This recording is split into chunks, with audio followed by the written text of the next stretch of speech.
This Good to Go segment is sponsored by Spectrum Health Medical Group. An important milestone this month for Corewell Health, formerly Spectrum Health. The Richard DeVos Heart and Lung Transplant Program completed its 300th transplant. Here to tell us more about this important accomplishment is Dr. Edward Murphy. He is Corewell Health West Endowed Chair for the Richard DeVos Lung Transplant Program. Welcome, Dr. Murphy. Good morning, Catherine. I know the first lung transplant was completed in 2013, so it seems pretty amazing to me that you've already hit number 300.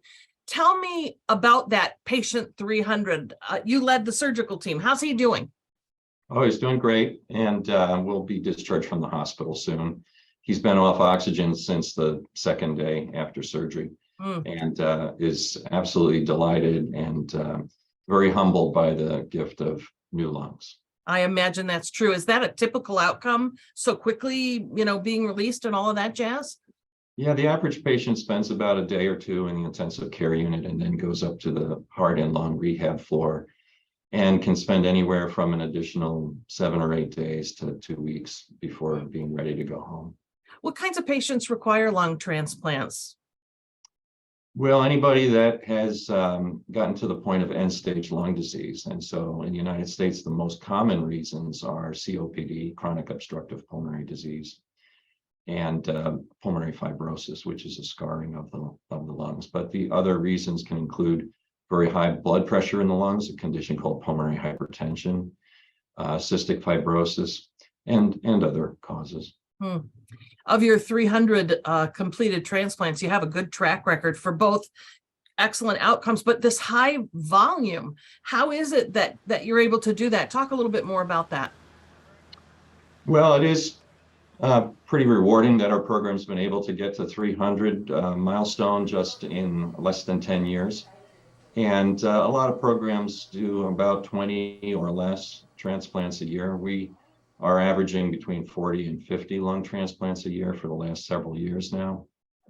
And I think it's just a sign that we're no longer a startup program, if you are. We've become a mature program and have expertise both with the operation itself, but all the other aspects of the patient's care, the preoperative evaluation, the postoperative care in the hospital, and then beyond.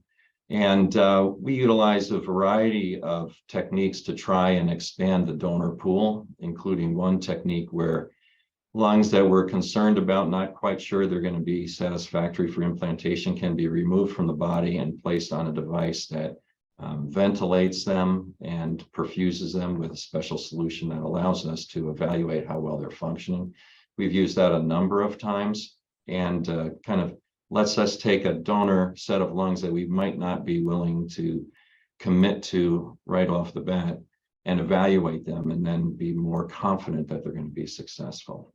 What does all of this mean for patients, not only here in West Michigan, but I believe beyond this region, right? Well, we receive referrals from patients all over the region, so certainly elsewhere in the state and from other nearby states. And we actually have had a couple of international patients as well. In fact, you and the members of your team, you're pretty, you're confident about the cases that you take on, sometimes those that may not be taken elsewhere.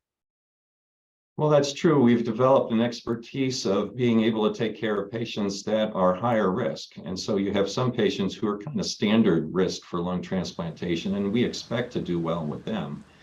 But over the years, we've been taking on patients that are not considered candidates elsewhere. And those patients may be rejected elsewhere because they're older than 65 years of age, or they've had prior surgery, including prior bypass surgery or even lung transplantation surgery, and a variety of other reasons. But the confidence that we've built here in our program and in our outcomes, which are best in the nation according to the scientific registry for organ transplantation, enables us to offer this life-saving surgery for patients that might not be considered if they were to be evaluated elsewhere. You talked about, finding new ways to encourage donors. What do you say to people who've not yet made that decision? It is so critical, isn't it, to all of us that folks make that choice? Well, I mean, it's a tremendous gift to for a family to donate the organs of a loved one who passes. And it's always helpful if a donor has previously expressed interest in being a donor prior to their passing.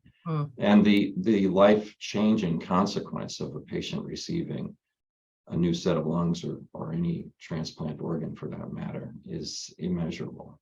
Yeah, quite something.